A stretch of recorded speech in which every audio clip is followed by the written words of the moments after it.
أعوذ بالله من الشيطان الرجيم يا بني إنها إن تك مثقال حبة من خردل فتكن في صخرة أو في السماوات أو في الأرض يأت بها الله إن الله لطيف خبير يا بني أقم الصلاة وأمر بالمعروف وانه عن المنكر واصبر على ما أصابك إن ذلك من عزم الأمور رب اشرح لي صدري ويسر لي أمري واحلل عقدة من لساني يفقه قولي فالحمد لله رب العالمين والصلاة والسلام على سيد الأنبياء والمرسلين وعلى آله وصحبه أجمعين ثم أما بعد السلام عليكم ورحمة الله وبركاته. I wanted to take this opportunity to share with you a couple of ayat that belong to Surah Luqman, and they belong within the passage in which Luqman radiallahu anhu is giving advice to his son. And typically at the occasion of a khutbah of Jum'ah or a short talk, we begin from the beginning of this passage and we get through the first couple of ayat and the time is up, and there's so much more beautiful advice in this passage, and in most occasions we don't get around to them, or if we do, we don't give them enough time. But there's some really beautiful pearls of wisdom that Allah Azza wa Jal chose to mention in His book, and it's very beautiful that at the beginning of each of them Allah Azza wa Jal begins the ayah by saying, Ya bunayya, my beloved son, my dear son. Bunayya ism tasghir, meaning my small son, my young boy. It's a term of endearment by the father to the son. In other words, Allah wants to highlight before, there's one thing that the father is teaching his son, but it's another that he goes out of his way to show love before he even teaches him. He makes sure that the son understands that the father loves him. Because a lot of times, especially for dads, it's not on autopilot. Your children don't automatically assume that you love them, especially for fathers. They know automatically mom loves me, but they don't know automatically dad loves me. Automatically they assume dad is usually angry at me. So dad has to go out of his way to say, son, I love you. Then start the advice. He can't just start the advice. And this is, you guys have experienced this in life, maybe with your own fathers and your own children. Every time you try to give them advice, oh, here we go again. It's because, and when the mother just puts her arm around you, or sits you down and says, come sit here next to me, and then she gives you just listen, because it's mom. You just melt. So the father has to go out of his way to make sure the son listens. And this father, subhanAllah, the advice he gave, he just wants his son to think about something. And he says, إِنَّهَا إِن تَكُ مِثْقَالَ حَبَّةٍ فِي خَرْدَلٍ. Imagine that there is a mustard seed. فَتَكُن فِي صَخْرَةٍ. It's this tiny little mustard seed, little tiny thing. And it's inside a boulder. The seed is stuck inside a boulder. And it could be any boulder. Now imagine he wants him to find that seed. He wants his son to find this little seed. So the son might ask, so where am I and by the way, sakhra is a huge rock. A rock the size of a room, a rock the size of this hall. It's a huge rock. And what are you looking for inside that rock? A little tiny seed. The first task for the son is to see, where is this rock? So his father tells him, فَتَكُنْ فِي السَّمَاوَاتِ أَوْ فِي الْأَرْضِ. It's somewhere in the universe. He tells his son, this rock can be found somewhere in the skies or the earth. It could be on this planet, it could be somewhere else, in some other galaxy far away. And now that we know how big the universe is, you know how many possibilities there are. And even if we didn't, if we just said fil ard, on the earth, how many rocks are there on the earth? And now your job is to find the seed. But if you're going to find the seed, what do you have to do with the rock? If it's inside, deep inside the rock, what do you have to do to the rock? You have to smash it, you have to break it. So what kind of power would it take to break a rock? And even if you break the rock, let's say you have the technology, you broke the rock. You found the right rock, which is almost impossible, and then you broke it, and you broke it into two halves. Does it guarantee that the seed will be right there in the middle? Or is it possible it's inside this half or inside that half? So you break it up into small pieces. You take this gigantic rock, this boulder, and you break it up into rocks this small. Is it guaranteed you found the seed yet? No. It could be inside any one of those small pieces. You literally have to smash the boulder into pieces that are the size of the seed. And now how many pieces do you have? Pieces that are the size of a boulder. Because if you break it up, it's still that size. And within those billions of little tiny specks, what do you have to find? A seed. In other words, the father is telling his son, there's a secret. And this secret is hidden on top of hidden and top of hidden. And it's so well hidden that it's impossible even in your imagination to discover it. إِنَّهَا إِن تَكُ مِثْقَالَ حَبَّةٍ مِّنْ خَرْدَلٍ made of Urdu में कहते हैं राई का दाना, mustard seed. فَتَكُنْ فِي صَخْرَةٍ أَوْ فِي السَّمَاوَاتِ أَوْ فِي الْأَرْضِ يَأْتِ بِهَا اللَّهُ. Allah will bring it out. Allah will bring that seed, and ya'ti, interestingly enough, in the Arabic language, as opposed to yaji' bihillah. Ja'a in Arabic means to bring something with some effort. Some big thing, a major project, ja'a. Something that's casual, easy, ya'ti. No problem, Allah will just bring it out. Allah will pull it out. Ya'ti bihallah. Inna Allaha latifun khabir. The quality of Allah mentioned by the father to his son is Allah is precise, He's subtle, latif.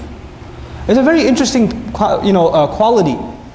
Just because somebody is powerful does not mean that they are precise. Does not mean that they're precise. You have the power to break the rock, but you don't have the precision to find that little seed. So power itself is empty, it's pointless without precision. That's why Allah's power is coupled with His precision, His latif. So Allah describes, for example, when water falls. When water falls, every drip, every drop of water, asaba, He targets it like an arrow is shot. Like Allah knows where every drop is going to fall precisely.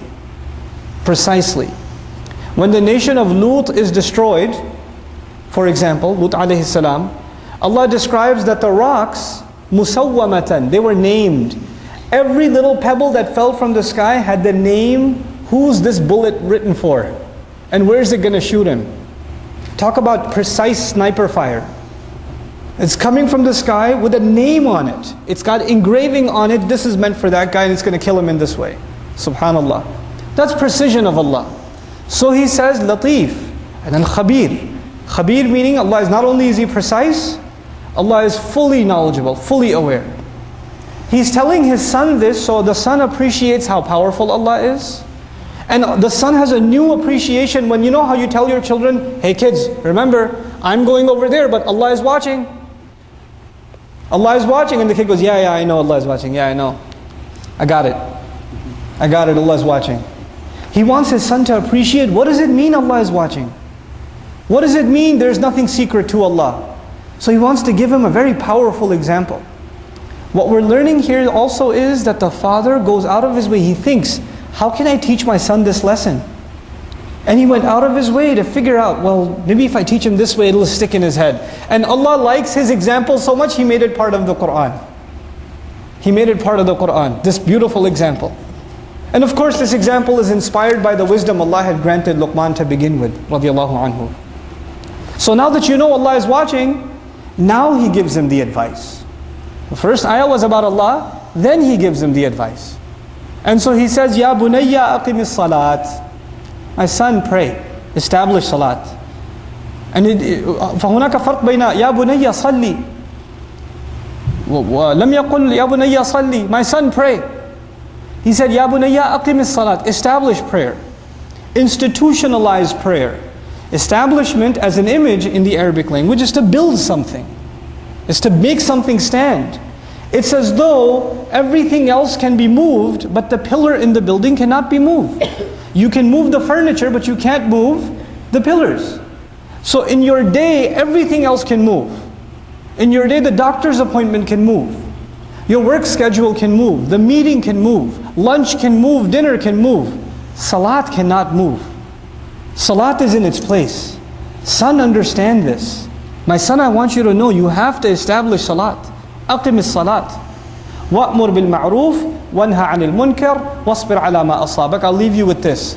Once you establish salat, once you understand what it means to make time for Allah no matter what, then there are going to be some effects of salat on your personality. And these effects are not just inside salat, these effects are also outside salat. If Allah will bring out even a seed on Judgment Day, which means Allah will bring justice on Judgment Day, not even a seed will escape. If that's the point, then a Muslim becomes very concerned with justice. And every single salat reminds the Muslim that the day of justice is coming, and a Muslim has to be fair in his life and her life, and a Muslim has to make sure people around them are doing the right thing. So a natural consequence of salat, of really establishing salat, وَأْمُرْ بِالْمَعْرُوفِ وَانْهَى عَنِ الْمُنْكَرِ. Make sure you encourage and instruct people and advise people to do the right thing. You made salat and you go back into the meeting at the office. And when you're at the meeting at the office, they're saying, our client, he's given us, seems like he's got a little extra money to spare, so we should bill him a couple of hundred extra hours even though we haven't done the work. They won't mind, they don't care. You just came out of salat, you say, no, we didn't do that work. We can't put that on the hours. We cannot sign off, I can't sign off on that. You're standing around in your meeting at work and people are making fun of an employee that's not there. You stand up, whether you like that employee or not, it's not right, he's not here. We shouldn't do this. And you say, what made you do that? Why are you talking like this? Why are you standing up for the guy? Because I pray. That's what prayer teaches me, to stand up for the right thing. I'm not going to stand by corruption anywhere else in my life. That's what it means to establish salat. So he's teaching his son, just because you pray, that's not enough. Just because you pray, that's not enough. And it's beautiful that Allah gave the example of a seed. What's supposed to come out of a seed? A plant. The salat is like the seed. But if the seed, you never turn it into a plant, the fruits of that seed, they never come out. And what are the fruits of that seed? أمر بالمعروف والنهي عن المنكر. فإذا لم تأمر بالمعروف ولم تنهى عن المنكر ما هذه الصلاة? What kind of salat is this? It doesn't make you enjoying good and forbid evil. What is that? وَاصْبِرْ عَلَى مَا أَصَابَكَ. And then that's the final advice in this ayah. Be patient over whatever targets you. Because when you stand up for the right thing, or you speak out against the wrong thing, in the house, at the office, in business, with business partners, with the employee, with the employer, with the coworker, with the person you're riding with in the car, when you speak out and say the right thing, they might get upset with you. They might not like what you have to say. Nobody likes justice, let me tell you, around the world. You talk about justice, you get in trouble. You tell your dad, I don't think that's fair, Dad. I don't know if you should have paid him his full salary. I don't know if you should have done that. Well, who are you, kid? Who are you to talk to me like that? Nobody likes to hear about justice. Nobody likes to hear about fairness. So you're going to have to be patient with the consequences of speaking out. وَاصْبِرْ عَلَى مَا أَصَابَكَ. And this is a cycle, because when your patience is tested, you will need strength. And after a few hours, you go back to Allah for salat, and you gain your strength again. And then you go back out again, and you stand up for the right thing again. And you cycle like this. He's turning his son into a leader. He's turning his son into a role model. This is what Islam is supposed to look like. This is what salat does. I'll leave you with this last bit of thought. When, for example, Shu'aib alayhi salam was complaining about the economic irregularities of his society, they told him, his people told him, does your salat prevent you? As-salatuka tanha? Your salat prevents you from doing, your salat commands you, ta'muru? Your salat prevents or commands you to tell us what to do? Just go pray, man. Go pray in the masjid. Why you bother us in our business? But Shu'aib alayhi salam understands, salat means that you learn the importance of justice. You learn the importance of justice on the Day of Judgment, which means you make sure that you become a source of justice even in this world.